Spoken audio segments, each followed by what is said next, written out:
आप कांग्रेस और बीजेपी के प्रत्याशियों को भी देख लीजिए, अपने अपने समाज के लोगों को साधने में लगे हुए हैं, अपने अपने समाज को बांटने में लगे हुए हैं। इस बीच मैंने एक अलग प्रकार की राजनीति को लेकर के चुनावी मैदान में कदम रखा है। मैंने इस बार शिक्षा की राजनीति को अपनाया है, रोजगार की राजनीति को अपनाया है, आपके अपने बच्चों के भविष्य की राजनीति को अपनाया है। आज तक हमारे देश में, आज तक हमारे क्षेत्र में, हमारे राज्य में इन नेताओं के द्वारा केवल जाति की राजनीति की जाती रही है, धर्म की राजनीति की जाती रही है, क्षेत्रवाद की राजनीति की जाती रही है, दारू की राजनीति की जाती रही है, पैसे की राजनीति की जाती रही है। इन सारी राजनीतियों को मिटाने के लिए मैं इस बार अपनी शिक्षित युवा टीम के साथ शिक्षा की राजनीति को लेकर के पहुंचा हूं आप लोगों के बीच, आप सभी ग्रामवासियों के बीच, आप सभी परसवाड़ा विधानसभा क्षेत्र के निवासियों के बीच। इस बार आपको मेरी बातों को समझना होगा, इस बार आपको अपनी समस्याओं की गहराइयों में जाकर के देखना होगा, आपको समझना होगा कि क्यों आज हमारा देश शिक्षा के लिए दर दर भटक रहा है, क्यों आज हमारे बच्चे शिक्षा के लिए तड़प रहे हैं, आज हमारे सरकारी स्कूलों में, आज हमारे सरकारी कॉलेजों में शिक्षा की बदतर स्थिति है, आज आपके अपने बच्चों को अच्छी शिक्षा नहीं मिल रही है। इस साजिश को समझना होगा, इस साजिश को समझाने के लिए मैं आप लोगों के बीच आया हूं। आज आजादी के 75 साल हमने बिता लिए हैं, लेकिन आज भी हमारा अपना देश शिक्षा के लिए भटक रहा है, आज भी हमारे अपने बच्चों को अच्छी शिक्षा नहीं मिल रही है। इन अनपढ़ नेताओं के कारण ही हम आज भी लूटे जा रहे हैं, आज हमारा अपना देश खोखला होता जा रहा है। आजादी से पहले भी हमारा देश सोने की चिड़िया थी, अंग्रेजों ने हमारे देश को लूटा, इससे पहले मुगलों ने हमारे देश को लूटा था, और आज हमारे देश को 75 सालों से लूट रहे हैं हमारे अनपढ़ नेता। हमारे देश को 60 सालों तक कांग्रेस ने पहले लूटा है, धर्म के नाम पर हमको बरगलाया है, उसके पश्चात आज हमारे देश को मोदी सत्ता लूट रही है, बीजेपी की सरकार लूट रही है। आपको लूटने के वालों को हटाना है। इस बार परसवाड़ा विधानसभा क्षेत्र से न तो आपको बीजेपी को जिताना है और न ही कांग्रेस को जिताना है। इस बार आपको मेरा साथ देना है, मेरी शिक्षित युवा टीम का साथ देना है, कंप्यूटर छाप को जिताना है। आज आप तक ऐसी खबरें पहुंचाई जाती है जिसमें आपको खबरों में सच्चाई नजर नहीं आती है। आज हमारी अपनी सरकार, आज हमारी मीडिया पूरी बिकी हुई है, इनको खरीद लिया गया है मोदी जी के द्वारा, इनको खरीद लिया गया है बीजेपी के द्वारा। आप तक जो खबरें पहुंचाई जाती है वो झूठी खबरें होती हैं, उनमें सच्चाई बिल्कुल नहीं होता है। आपको डराया जाता है आपके धर्म के नाम पर, आपको डराया जाता है आपकी जाति के नाम पर, आपको डराया जाता है आपके क्षेत्र के नाम पर। आज हमारे देश में, पूरे राज्य में और हमारे स्थानीय क्षेत्र में भी आप देख लीजिए तो जातिवाद की राजनीति चल रही है, धर्म की राजनीति चल रही है। आज हमारे देश में मोदी जी केवल, बीजेपी केवल धर्म की राजनीति कर रहे हैं, आपको धर्म के नाम पर भटका रहे हैं। आपको ऐसा एहसास दिलाया जाता है कि हिंदू धर्म खतरे में है। अरे जिस हिंदू धर्म को मुगलों ने खत्म नहीं कर पाया, जिस हिंदू धर्म को अंग्रेजों ने खत्म नहीं कर पाया, उस हिंदू धर्म के खतरे का एहसास आपको दिलाया जाता है। इस खतरे के डर में आप आकर के बीजेपी को सत्ता में लाते हैं और 5 साल अपने आप को लुटवाते हैं। आप देख लीजिए बीजेपी किस प्रकार से आज किसानों के साथ अत्याचार कर रही है, मजदूरों के साथ अत्याचार कर रही है, युवाओं के साथ अत्याचार कर रही है, उनके नौकरियों के साथ खिलवाड़ कर रही है। आप देख लीजिए बीजेपी की यहीं पर मध्य प्रदेश की सत्ता में, मध्य प्रदेश में 18 सालों से बीजेपी की सरकार रही है। आपके अपने क्षेत्र में भी यहाँ पर बीजेपी की ही सत्ता थी, आपके भाऊ मंत्री थे, लेकिन आज भी आपको सड़कों पर गड्ढे मिल रहे हैं। हर 10 कदम पर चलने के बाद एक बड़ा गड्ढा मिलता है जिसमें आप गिर पड़ करके मर रहे हैं, लेकिन आपको अपनी समस्याएं नहीं दिखती है। आप बटे हुए हैं अपनी जातिवाद में, आप बटे हुए हैं आप क्षेत्रवाद में, आप बटे हुए हैं आप दारूवाद में। आप वोट देते हैं दारू पी करके, आप नोट लेकर के वोट देते हैं और 5 साल अपनी समस्याओं से घिरे रहते हैं। आपके अपने छोटे छोटे बच्चे शिक्षा के लिए भटकते हैं, आपके अपने बच्चे नौकरी के लिए भटकते हैं। आज आपके बच्चों को अच्छी शिक्षा नहीं मिल रही है और जब लड़ झगड़ कर संघर्ष करके ये शहरों में पढ़ाई करके सरकारी नौकरी की तैयारी करते हैं, सिविल सर्विस भर्ती परीक्षाओं की तैयारी करते हैं, तो वहां पर भी इनके साथ धोखा होता है, वहां पर भी उनके साथ भ्रष्टाचार होता है। आज अगर देश में और प्रदेश में सबसे बड़ा कोई भ्रष्टाचारी है, तो वर्तमान की बीजेपी सरकार है, शिवराज मामा है, आपके अपने बच्चों की भर्ती परीक्षाओं में घोटाला करवाया है। दुनिया का सबसे भर्ती परीक्षाओं में बड़ा घोटाला, व्यापम घोटाले का नाम आप लोगों ने सुना होगा। आप लोगों तक ये खबरें नहीं पहुंचाई जाती है क्योंकि सारी मीडिया और अखबारों को मोदी जी ने खरीद लिया है। आज पूरी राष्ट्रीय मीडिया भी बिकी हुई है, मोदी जी के कदमों में बिकी हुई है, गोपी भक्ति में लगी हुई है। आपको गोपी भक्त बनाया जा रहा है, मोदी भक्त बनाया जा रहा है, बीजेपी का अंधभक्त बनाया जा रहा है। इस अंधभक्ति से इस बार आपको बाहर निकल कर देखना होगा, झांक कर देखना होगा आपके अपने बच्चों की शिक्षा को, झांक कर देखना होगा आपके साथ हो रहे अन्याय को, झांक कर देखना होगा किसान मजदूरों के हक को। इस बार आपको सत्ता यहां पर पलटना होगा, इस बार आपको शिक्षित युवाओं का साथ देना होगा, कंप्यूटर छाप का साथ देना होगा। आप देख लीजिए किस प्रकार से आपके साथ अत्याचार हो रहा है, आज आपको किस प्रकार से घोटालों में धकेला जा रहा है। आज भी हमारे अनपढ़ नेता सड़क ही बना रहे हैं, घरों में बिजली पानी ही पहुंचा रहे हैं। अभी मैं एक मालखेड़ी गांव से आ रहा हूं, वहां पर ना तो सड़कें बनी है और ना ही सिंचाई सुविधाएं हैं। कान्हा नेशनल क्षेत्र का जोड़ होने की वजह से वहां पर जानवरों की समस्याएं भी है, लेकिन इन समस्याओं का कोई समाधान नहीं निकाल रहा है। आपके अनपढ़ नेता चुनाव के समय बड़ी बड़ी रैलियां करते हैं, धनबल का प्रयोग करते हैं, बाहुबल का प्रयोग करते हैं आपको भटकाने के लिए, और आप इनकी रैलियों में जाकर के भटकते हैं। आपको कुछ पैसे दे दिए जाते हैं, कुछ पैसे देकर के वहां पर लोगों को इकट्ठा कर लिया जाता है, तो आपको लगता है कि इसी का माहौल चल रहा है, इसी नेता का माहौल चल रहा है, और इनके बहकावे में आकर उनको वोट कर देते हैं, उनको अपना मतदान कर देते हैं। फिर 5 साल आपका नेता आपका साथ नहीं देता है, 5 साल आपके अपने बच्चों की शिक्षा के लिए काम नहीं करता है,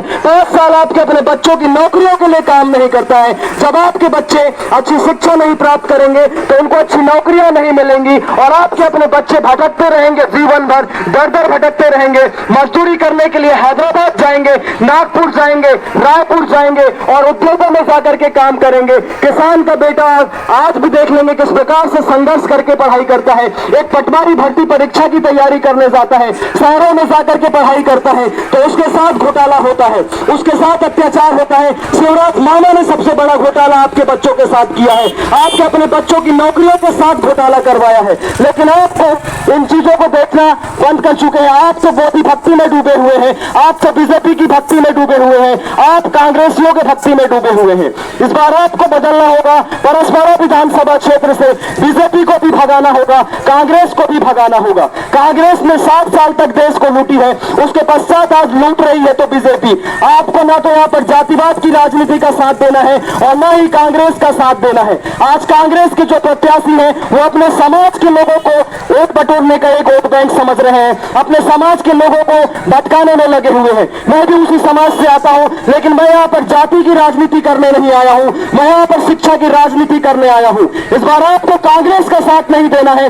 आप देखते हैं किस प्रकार से कांग्रेस में, कर्नाटक में कांग्रेस की सरकार आती है तो वहां पर चाइना और पाकिस्तान की आवाजें बुलंद होती है। ऐसा न हो कि कल को आप परस्परा विधानसभा क्षेत्र में कांग्रेस को जिता दें और यहां पर भी चाइना, पाकिस्तान और बांग्लादेश की आवाजें बुलंद होने लगे।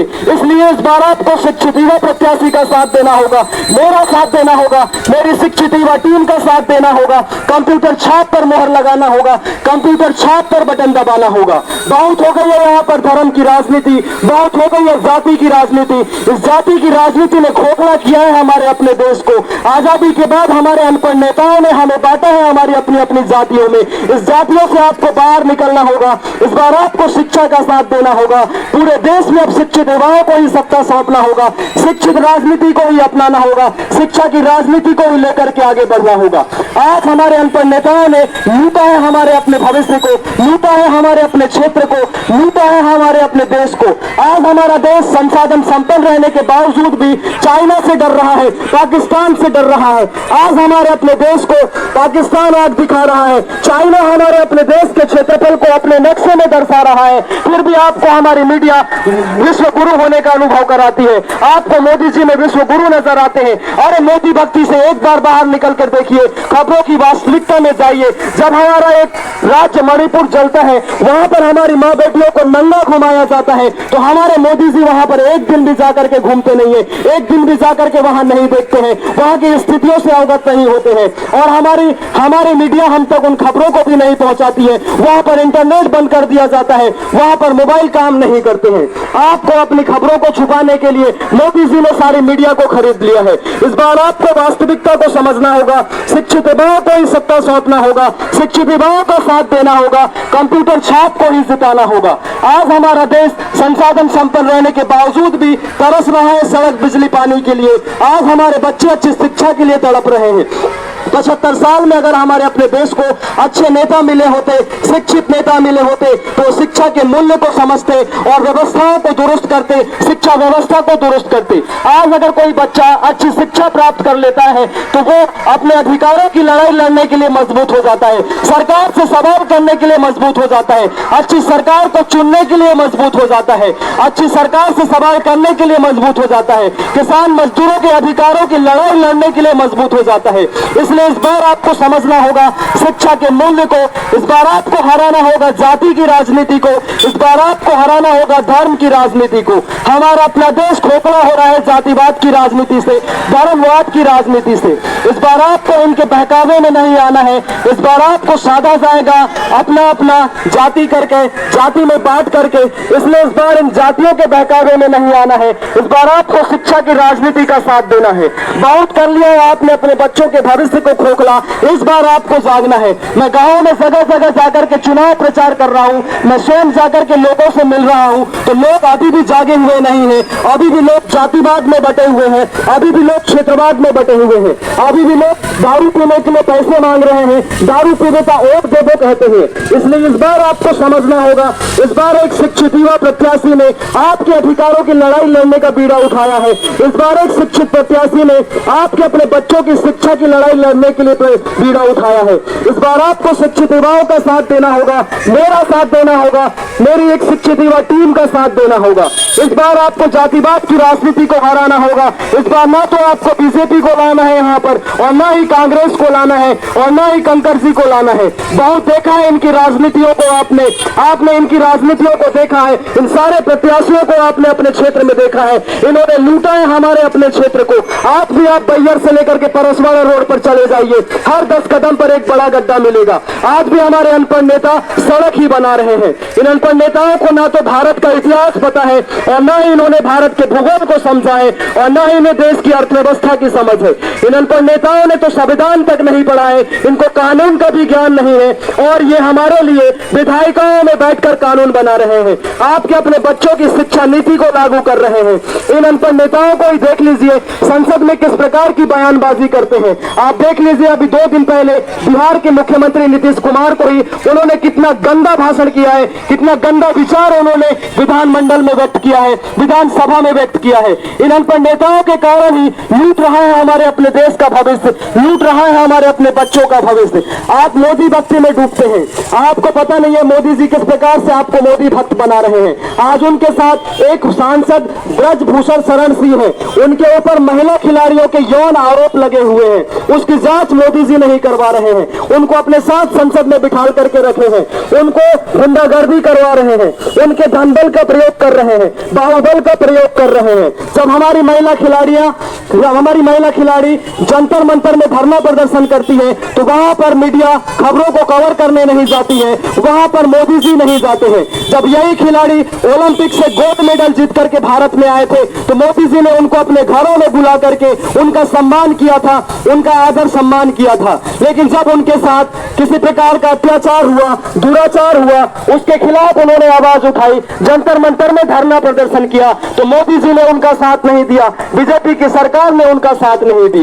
इसलिए इस बार आपको समझना होगा, इन अनपढ़ नेताओं की चालबाजियों से बाहर आना होगा। आपको समझना होगा कि एक शिक्षित लोग ही, एक शिक्षित प्रत्याशी ही देश का विकास कर सकता है, आपके अपने बच्चों की अच्छी शिक्षा की व्यवस्था कर सकता है। हमारे अनपढ़ नेताओं ने एक चालबाज और एक मकर जाल रचा है, हमें अच्छी शिक्षा ना देने का ठान कर रखा है। आज आपके बच्चे सरकारी नौकरी की तैयारी करने जाते हैं, मध्य प्रदेश में ही देख लीजिए, आज ओबीसी वर्ग के छात्रों को, बच्चों को 27% आरक्षण नहीं दे पा रहे हैं। आज ओबीसी वर्ग के लोगों की संख्या हमारे अपने मध्य प्रदेश में 50% से भी अधिक है, पूरे देश में 60% से भी अधिक ओबीसीयों का निवास है। फिर भी आज हमारे अपने ओबीसी भाइयों को, हमारे ओबीसी छात्रों को 27% का आरक्षण नहीं मिल रहा है। जिसकी जितनी संख्या होती है उतने अपने अनुपात में आरक्षण मिलना चाहिए, लेकिन हमको तो 27% आरक्षण भी नहीं दिला पा रही है। कांग्रेस भी नहीं दिला पा रही थी और आज बीजेपी भी नहीं दिला रही है। आपको समझना होगा इनके चालबाजियों को।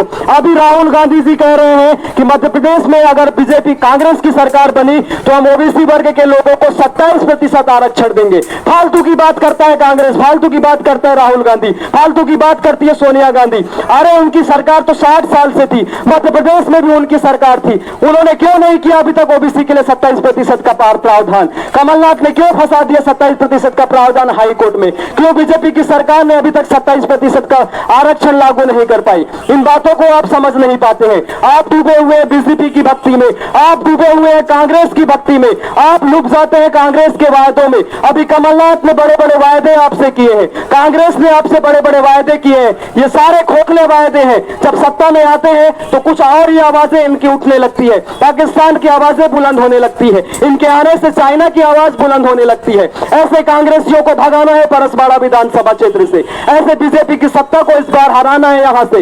इस बार आपको साथ देना है शिक्षा की राजनीति का। इस बार एक बार साथ दीजिए आप हमारा, 5 साल बाद आप खुद ही कहेंगे कि अगली बार आपको चुनाव प्रचार की जरूरत नहीं है। आप एक बार शिक्षा की राजनीति को अपना करके देखें। आज 75 साल तक आप लोगों ने जातिवाद की राजनीति को अपनाया है, 75 साल तक आप धर्मवाद की राजनीति में भटकते रहे हैं। इस बार इस भटकावे से बाहर निकालने के लिए आपको हमने शिक्षा की राजनीति का ऑप्शन दिया है, शिक्षा की राजनीति का विकल्प दिया है। एक बार आप शिक्षा की राजनीति को अपना ले, आपके अपने बच्चों का भविष्य संवरेगा, आपके अपने बच्चों के रोजगार की व्यवस्था होगी, आपके अपने बच्चों की अच्छी शिक्षा का व्यवस्था हम करेंगे। आज आपके बच्चे, आज हमारे युवा साथी उकमा माइंस में रोजगार मांगने जाते हैं, मलाजखंड ताम्र खदान में रोजगार मांगने जाते हैं तो उनको लाखों रुपए मांगा जाता है। तब ना तो आपके नानो भाव उनका साथ देते हैं और तब ना तो आपका मधो भाव उनका साथ देता है। अरे हम साथ देंगे उनका। हमने देखा है अपनी गरीबी को, हमने देखा है अपनी बेरोजगारी को, हमने संघर्ष किया है शिक्षा के लिए, हमने लड़ा है अपनी सरकारी नौकरी के लिए, मैंने तैयारी किया है सिविल सर्विस की। मुझे पता है किस प्रकार से देश चलाते हैं, किस प्रकार से शासन व्यवस्था को चलाया जाता है, किस प्रकार से देश के लोगों के लिए योजनाएं बनाई जाती है। एक बार आप भरोसा करके देख लीजिए, एक बार आप शिक्षा की राजनीति को अपना करके देखें, कायाकल्प हो जाएगा परसवाड़ा विधानसभा क्षेत्र का। सारे बच्चों को अच्छी शिक्षा मिलेगी। ताम्र खदान हो या फिर आप देखें मैग्नीज खदान उकुआ का, सारे जगहों पर हमारे स्थानीय युवाओं को रोजगार दिलवाएंगे, वो भी मुफ्त में रोजगार दिलवाएंगे। वहां पर 1 रुपए नहीं लिया जाएगा। यहाँ पर जो पैसा लिया जाता है इन खदानों में, वहां से पैसा जाता है आओ और भाव को। ये पैसा लूटते हैं हमारे अपने युवाओं से, ये पैसा लूटते हैं हमारे अपने साथियों से नौकरी लगाने के एवज में। आज आप एक भी लड़का जाकर के मलाजखंड में नौकरी मांग लीजिए, आप उकुआ में नौकरी मांग लीजिए, आपको 50,000 से लेकर के 1 लाख रुपए तक मांगा जाता है, वो भी अंडरग्राउंड में काम करवाने के लिए, जहां पर जीवन की कोई सुरक्षा नहीं है। और अगर किसी प्रकार से वहां दुर्घटना हो जाती है, किसी व्यक्ति की मृत्यु हो जाती है या किसी के साथ दुर्घटना हो जाती है तो उनको उचित मुआवजा भी नहीं मिलता है, उनके साथ दुर्व्यवहार किया जाता है। इन बातों को आप नहीं समझते हैं और आप लगे हुए हैं अपनी जाति का नेता बनाने में, आप लगे हुए हैं अपने धर्म का नेता बनाने में, आप लगे हुए हैं अपने क्षेत्र का नेता बनाने में। इसलिए इस बार आपको इससे बाहर आना है। इस बार आपको केवल शिक्षा की राजनीति को अपनाना है। इस बार आपको केवल शिक्षित युवाओं को ही अपना प्रत्याशी बनाना है, हमारे अपने इस क्षेत्र में विधायक बनाना है। मैं आपका एक प्रत्याशी, निर्दलीय प्रत्याशी के रूप में आपके लिए लड़ रहा हूं, आपके अपने बच्चों की अच्छी शिक्षा के लिए लड़ रहा हूं, हमारे युवा साथियों की नौकरी के लिए लड़ रहा हूं। एक बार आप मुझ पर भरोसा करें, मेरी शिक्षित युवा टीम पर भरोसा करें। आपके अपने बच्चों को आज सरकारी स्कूलों में अच्छी शिक्षा नहीं मिल रही है, उसका इंतजाम हम करेंगे। मेरे साथ जो टीम जुड़ी हुई है वही आपके अपने बच्चों को ऑनलाइन पढ़ाएंगे। आपके अपने बच्चों के लिए हम सरकारी स्कूलों में और जगह जगह पर हम आपके बच्चों की सरकारी नौकरी का भी इंतजाम करवाएंगे, उनके लिए कोचिंगें खोलेंगे। अगर आपका बच्चा कलेक्टर बनना चाहता है, IAS IPS बनना चाहता है तो उनके लिए भी हम यहाँ पर कोचिंग खोलेंगे। परसवाड़ा कॉलेज के सामने आपके लिए हम कोचिंग की व्यवस्था करेंगे। ये बातें ना तो आपके आओ भाव कर सकते हैं और ना कंकर जी कर सकते हैं, क्योंकि इनके पास उतनी अच्छी शिक्षा नहीं है। मैंने दिल्ली में रह करके सिविल सर्विस की तैयारी की है, IPS IAS की तैयारी की है, उसके पश्चात मैंने वहां पर पढ़ाया है और सब चीजों को समझने के बाद मुझे लगा कि इससे कुछ नहीं होगा। अगर वास्तविकता में बदलाव लाना है, लोगों के जीवन में बदलाव लाना है, उनकी मूलभूत आवश्यकताओं को पूरी करनी है तो राजनीति में जाना होगा, और राजनीति में जो गंदगी फैली हुई है उसे दूर करना होगा। तो इसी राजनीति की गंदगी को दूर करने के लिए मैंने बीड़ा उठाया है, मेरे युवा साथियों ने बीड़ा उठाया है। मेरे पास इतने पैसे नहीं थी कि मैं चुनाव लड़ सकूं, लेकिन मेरे साथ सारे युवा साथियों ने जुड़कर मुझे कहा कि तू चुनाव लड़, इसलिए मैं चुनावी मैदान में खड़ा हुआ हूं। इस बार आपको हमारा साथ देना होगा, युवा साथियों का साथ देना होगा, शिक्षा की राजनीति का साथ देना होगा, कंप्यूटर छाप को जिताना होगा। कंप्यूटर छाप वर्तमान की क्रांति का समय है, कंप्यूटर युग का जमाना है। इस बार आपको ना तो कमल के फूल को खिलने देना है और ना ही हाथ के पंजा को आने देना है। आरी फारी पर भरोसा नहीं करना है और ना ही आपको झाड़ू छाप को लाना है। अरे झाड़ू छाप भी घोटालों में घिरी हुई है, उसके सारे नेता अभी जेल में काट रहे हैं। आप देख लीजिए केजरीवाल जी के आजू बाजू के सारे नेताओं को, सत्येंद्र जैन हो, मनीष सिसोदिया हो, इन सारे नेताओं ने शराब में हाथ डाला है, शराब घोटाले में हाथ डाला है। इस वजह से आज ये जेल की रोटियां तोड़ रहे हैं। और मोदी जी की एक बात मुझे पसंद नहीं आती, अगर विपक्ष में कोई भ्रष्टाचारी है तो उनको जेल में भेजते हैं, उनके घर में ईडी और सीबीआई को भेजते हैं, लेकिन जब इनके पार्टी में कोई भ्रष्टाचारी शामिल हो जाता है तो उनके खिलाफ ना तो ईडी जाती है और ना ही सीबीआई जाती है। और अगर कोई विपक्षी भ्रष्टाचारी बीजेपी में शामिल हो जाता है तो उसके ऊपर से ईडी की चार्जशीट हटा ली जाती है, उसके ऊपर से सीबीआई की चार्जशीट हटा ली जाती है। एक उदाहरण मैं आपको देता हूं, महाराष्ट्र की राजनीति में उथल पुथल हुआ, वहां पर शरद पवार की पार्टी टूटी और उनके भतीजे अजित पवार अपने पार्टी को छोड़कर, अपने पुश्तैनी पार्टी को छोड़कर बीजेपी में शामिल हो जाते हैं। और उनकी पत्नी भी जब बीजेपी में शामिल हो जाती है तो उनके ऊपर भ्रष्टाचार के जो आरोप लगे थे उसको मिटा लिया गया। मोदी ने उनके ऊपर से चार्जशीट हटा ली ईडी की, मोदी ने उनसे छानबीन नहीं करवाई। इस प्रकार से भ्रष्टाचारियों के साथ दो दोहरा खेल खेलते हैं मोदी जी। आप भक्ति में डूबे हुए हैं मोदी जी की, वास्तविकता आपको दिखाई नहीं देती है। बीजेपी के भ्रष्टाचारियों को अपने आजू बाजू में बैठा कर रख रहे हैं मोदी जी, उनके खिलाफ कोई कार्रवाई नहीं करवाते हैं। अरे आप मध्य प्रदेश में ही देख लीजिए, सबसे बड़े भ्रष्टाचारी कोई है तो शिवराज बामा है। उन्होंने आपके बच्चों के भविष्य के साथ खिलवाड़ किया है, आपके साथ खिलवाड़ किया है, इतना घोटाला उन्होंने करवाया है। अवैध रेत खनन का घोटाला उन्होंने करवाया है, टेंडर घोटाला उन्होंने करवाया है,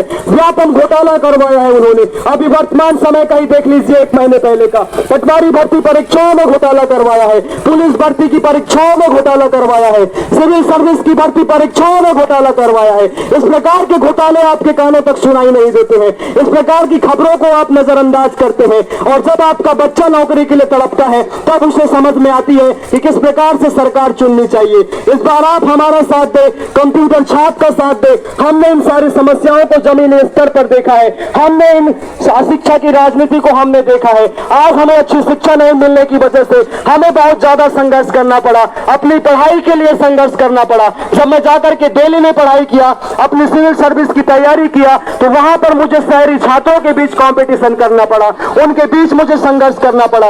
अगर मुझे बचपन से अच्छी शिक्षा दी जाती तो आज मैं वहां पर उतना संघर्ष का सामना नहीं करता, लेकिन मैं टिक गया। लेकिन आपके बच्चों को टिकने में बहुत देरी लगेगी, आपके बच्चों के साथ भी इस प्रकार की परेशानी ना हो, इसलिए मैं चुनाव मैदान पर खड़ा हुआ हूं। इसलिए इस बार आपको मेरा साथ देना चाहिए, मेरी शिक्षित युवा टीम का साथ देना है, पुष्पेंद्र पटले का साथ देना है, कंप्यूटर छाप का साथ देना है।